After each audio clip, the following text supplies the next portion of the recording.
Octobre 2021, manifestation de colère des femmes vendeuses du marché d'Anta ce vendredi. Elles dénoncent l'irresponsabilité de l'administration du marché qui a augmenté le prix des places. Vous suivrez un reportage dans ce journal. Lancement à Conakry ce samedi du prix du jeune entrepreneur solidaire initié par la structure Jeunes Solidaires. L'édition de cette année permettra aux lauréats des catégories création et gestion d'entreprise de bénéficier d'un appui technique et financier pour la réalisation de leurs projets. Ce sont les titres. Bonsoir et bienvenue à tous dans ce journal.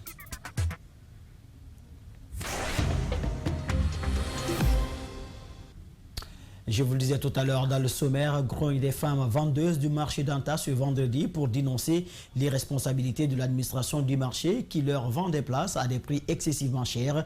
Réunies en grand nombre, ces femmes revendiquent leurs droits en demandant aux autorités de leur faciliter leur activité pour subvenir aux besoins de leur famille. Mohamed Valek Touré, Tierno Sadouba.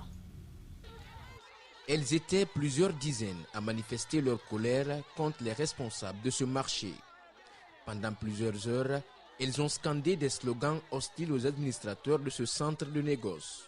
Selon elles, les places qu'elles occupaient ont été vendues à un homme d'affaires qui est venu construire un immeuble sur les lieux avec la complicité de certains administrateurs du marché.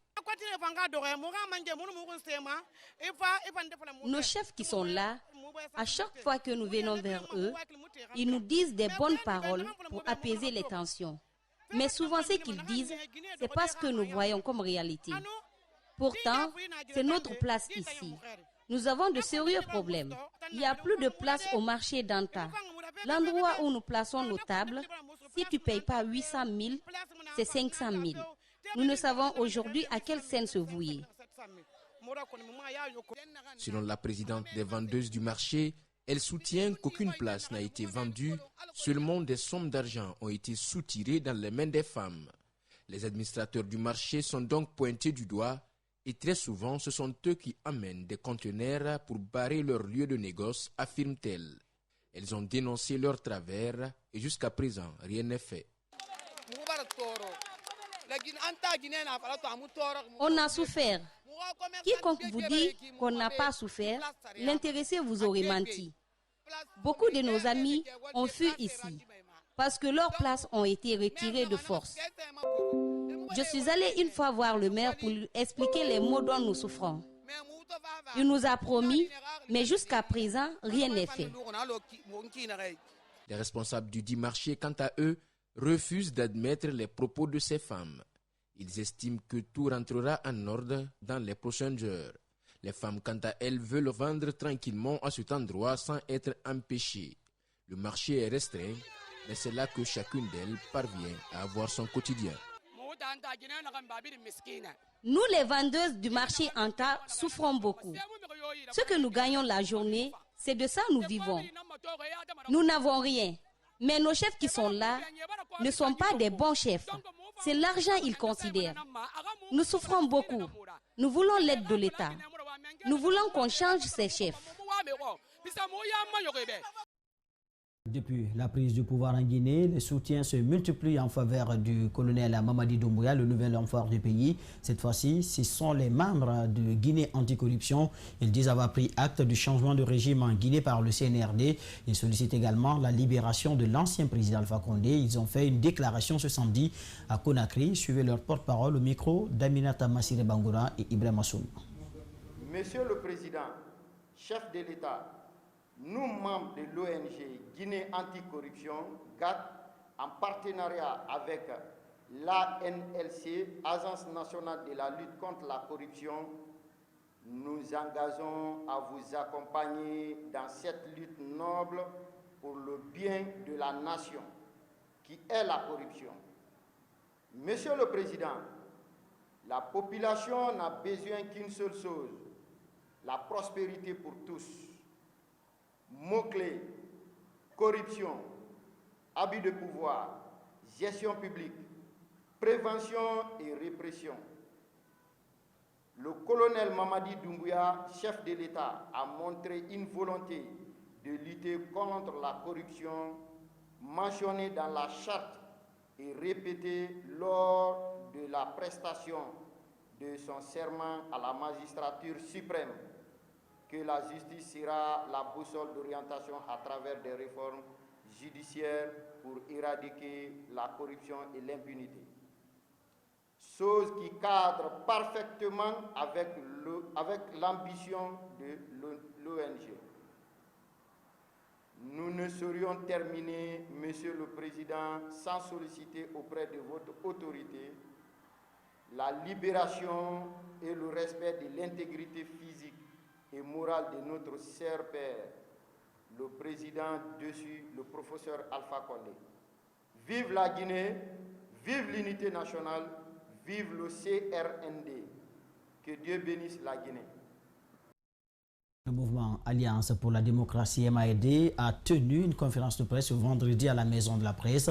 Il était question pour la structure de partager son point de vue sur la gestion de la transition et parler de la vision et des ambitions de la structure. C'est un compte rendu signé Fatoumata Bintabari, Aboubakar Din Kamara. Le tissu social fragilisé, le clivage ethnique sévissant et les frustrations sont énormes depuis l'accession du pays à l'indépendance. Et la transition amorcée serait une aubaine pour la Guinée pour parer à ces maux. Face à la presse, les membres du mouvement Alliance pour le développement estiment que cette nouvelle ère serait un cycle de l'indépendance économique.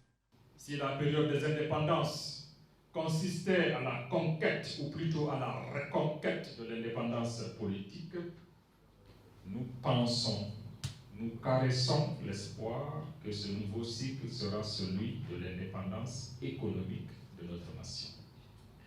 Un cycle à travers lequel nous ferons de notre patrie une référence mondiale en matière de développement. Cet espoir, nous le caressons et cette conviction, nous la portons. D'après ces jeunes de la diaspora et résidents, le multipartisme et l'ethnocentrisme ont été des agents vecteurs des maux qui ont gangréné le pays.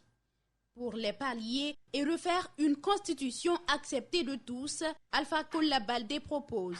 Il faudrait tout mettre en œuvre pour que ce nouveau cycle qui commence, qu'il y ait cette repartition et qu'il y ait cette séparation effective du pouvoir. Le deuxième point, nous voudrions que nous acceptions de rompre avec cette culture de la politique du mensonge. Cette réconciliation nationale ne doit pas se limiter au discours et au dialogue. Son effectivité nécessite tout un processus. On voudrait qu'il y ait une révision de la façon de nous opposer entre nous, que la violence politique, que la violence même au niveau des familles, qu'on essaie de transcender cela pour construire une société où le dialogue, le débat, la solidarité, le sanakuya, la fraternité sont des valeurs cardinales auxquelles tout citoyen guinéen est soumis. Et donc c'est notre volonté de faire en sorte que la Guinée soit réconciliée avec elle-même. Parce que pour nous, au MAD, la clé de réussite de cette nation, c'est l'unité nationale. Une clé qui saurait ouvrir les portes d'un monde tant rêvé par le peuple guinéen. À l'occasion de la Journée internationale du travail décent, la Fédération syndicale de l'hôtellerie touristique, restauration et branches connexes a tenu une conférence de presse à Conakry. Objectif, exiger la réintégration au sein de l'hôtel Sheraton Grand Conakry de leurs camarades Amadou et Alassane, des délégués syndicaux licenciés il y a de cela un an. Plus de détails avec Rosaline Gauthier-Monemo. La Fédération de l'hôtellerie touristique, restauration et branches connexes exige la réintégration au sein de l'hôtel Sheraton Grand Conakry de leurs camarades licenciés il y a de cela un an. Un licenciement qu'elle qualifie d'illégal. Ça fait plus d'un an que nous sommes en train de nous battre pour lutter pour leur réintégration parce que c'est un licenciement qui n'est pas normal. Donc nous exigeons leur réintégration, nous ne voulons pas de règlement. Plusieurs employés ont été illégalement licenciés au Sheraton Grand Conakry. Les deux délégués syndicaux ont connu le même sort parce qu'ils défendaient les travailleurs. Ils trouvent que l'entreprise est hostile au mouvement syndical. Au départ, vous avez suivi les parents de Mariam Kamara. Cette fille est décédée à l'hôpital Ignace Dine par faute de prise en charge. Nous l'avons défendue, on n'a pas pu la sauver. On a vu des produits périmés servis aux employés de Sheraton, ce qui n'est pas du tout normal, qu'on dénonce. Donc, L'entreprise est juste une structure antisyndicale qui ne sont pas pour qu'il y ait un syndicat au Sheraton, qui ne sont pas pour la justice. C'est la raison pour laquelle nous avons été licenciés. Les licenciés réclament leur réintégration au sein de l'entreprise. Ils interpellent les nouvelles autorités du pays pour voir leur situation. C'est la DRH qui devait aujourd'hui intervenir auprès de la direction pour dire ce que la loi ne permet pas. Mais aujourd'hui, elle est la première à opprimer le droit des travailleurs pour fortifier sa position dans l'entreprise. Nous lançons un appel solennel au président de la République, chef de l'État et colonel Mamadi Doumbouya, de prendre toutes les dispositions nécessaires pour que nous soyons réintégrés, parce que c'est abusif, c'est un licenciement abusif. Il faut noter que ces 2 délégués syndicaux du Sheraton Grand Conakry ont été licenciés grâce à la complicité de l'inspection générale du travail, nous a laissé entendre ces syndicalistes. Je vous le disais dans le sommaire, le prix du jeune entrepreneur solidaire a été lancé ce samedi à Conakry, une initiative de la structure Jeunes Solidaires dans le cadre de l'autonomisation des jeunes. Cette 3e édition permettra aux lauréats dans les catégories création et gestion d'entreprise de bénéficier d'un appui technique et financier pour la réalisation de leurs projets. Le concours s'étend sur 45 jours. Mamadou Kalisso et Abdoulaye Kamara pour ce public reportage. L'entrepreneuriat jeune est un moyen sûr de création de la richesse. Jeunes Solidaires l'a bien compris et saisi l'opportunité pour accompagner des jeunes entrepreneurs de Guinée. La plateforme est représentée sur l'ensemble du pays. En plus de ce projet de concours sur l'entrepreneuriat, nous avons actuellement un siège fédérateur que nous mettons gratuitement à la disposition des petits entrepreneurs. Vous comprenez, chers invités, qu'avec Jeunes Solidaires, notre engagement en faveur de l'entrepreneuriat jeune va au-delà des simples mots. La structure forme et accompagne des jeunes entrepreneurs dans leur démarche d'auto-emploi et le développement socio-économique du pays. Cette 3e édition, lancée ce 9 octobre, s'étendra sur 1 mois et demi. Donc au cours de ces 45 jours, ces jeunes peuvent postuler auprès de nos antennes à l'intérieur du pays, à Conakry au siège à la cantine en face de Cité CBK, nous avons notre siège fédérateur, mais aussi en ligne sur notre site internet le www.lesjeunesolidaires.org. Cette structure est accompagnée techniquement et financièrement par Trias Guinée, une organisation belge qui appuie les entrepreneurs et agriculteurs. Les lauréats recevront leur prix fin décembre selon les organisateurs. Le représentant du ministère de la Jeunesse et des Sports, membre du jury, prévient les candidats qui ne seront retenus que les meilleurs. Ouverture des frontières en Guinée, le président du groupe organisé des hommes d'affaires s'active pour la relance des activités transfrontalières. Il invite les opérateurs économiques à faire confiance aux nouvelles autorités du pays quant au bon climat des affaires. En Guinée, c'était à l'occasion d'un bref séjour dans sa ville natale de Labé. Alpha Ousmane Ba est notre correspondant régional. Le président du groupe organisé des hommes d'affaires, Chérif Abdallah Mohamed Aïdara, retourne sur la terre de ses ancêtres à Labé après une période d'exil.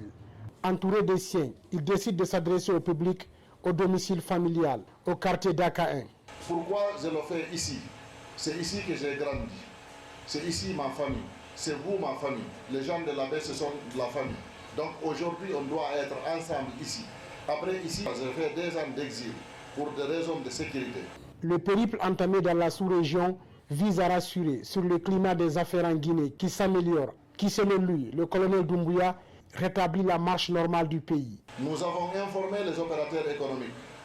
Depuis l'arrivée du colonel Doumbouya, président du CNRD, président de la République de Guinée, franchement, il a libéré tous les prisonniers qui étaient là, des prisonniers politiques. Il a libéré l'ensemble des gens qui étaient arbitrairement détenus.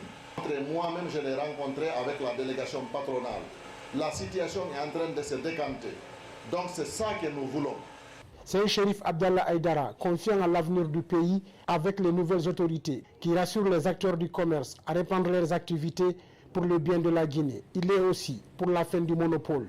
Nous sommes en train de faire tous ces périples dans la sous-région, justement pour travailler sur l'environnement des affaires, pour encourager les opérateurs économiques, pour encourager les transporteurs, pour encourager les agriculteurs de reprendre les activités comme il faut. Et tous les commerçants, les transporteurs, les agriculteurs que nous avons rencontrés nous ont demandé carrément de demander aux autorités. Tout ce qu'on appelle monopole dans ce pays doit cesser. La conférence a été clôturée par un recueillement sur la tombe de son père, Chérif Mohamed Fadli Aïdara, à la mosquée de Dakar, où il repose depuis quelques années. Le projet de lutte contre la dégradation de l'environnement pour un développement durable dans la sous-préfecture de Moussaïa, préfecture de Forkara, suit son parcours normal. Le week-end dernier, il a été initié une journée de remise à niveau des enseignants et élus locaux de la localité. C'est une initiative de l'ONG JAG et ses partenaires. Les images d'Amar Alexila sont commentées par Antoinette Dédé Onivoni. Ce sont des enseignants, encadreurs et leaders d'opinion de la sous-préfecture de Moussaïa qui ont pris part à une journée de formation et de partage d'expériences sur la lutte contre le dérèglement climatique. Aujourd'hui, en fait, nous sommes en train de former les enseignants, lutte en contre former les élèves. On veut former ce qu'on appelle les éco-citoyens de demain, c'est-à-dire des gens qui tiendront compte de l'environnement dans tout ce qu'ils feront. Aujourd'hui, c'est la formation des enseignants. On leur donne des notions liées à la protection de l'environnement, gestion des déchets et des milieux environnants, l'importance de la protection des forêts tropicales, le changement climatique. Ces gens, ils vont passer, eux qui donnent des formations aux enfants, ils encadrent les enfants. Ils aussi transmettent le message reçu aux enfants qu'ils encadrent.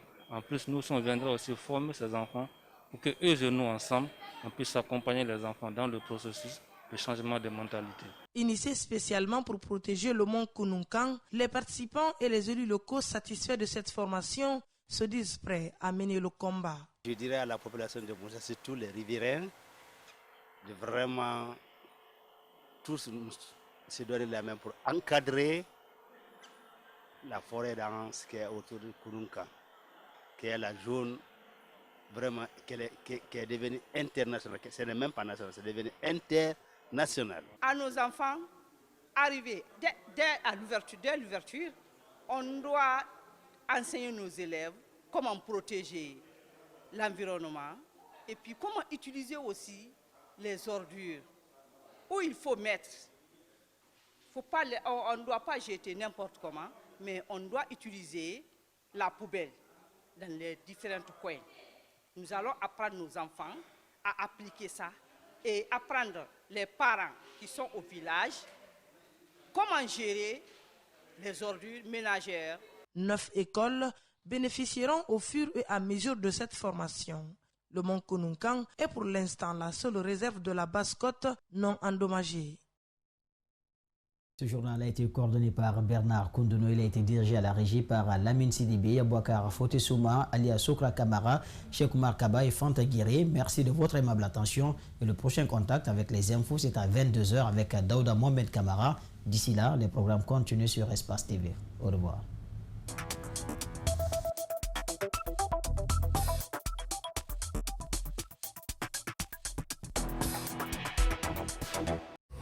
Salut,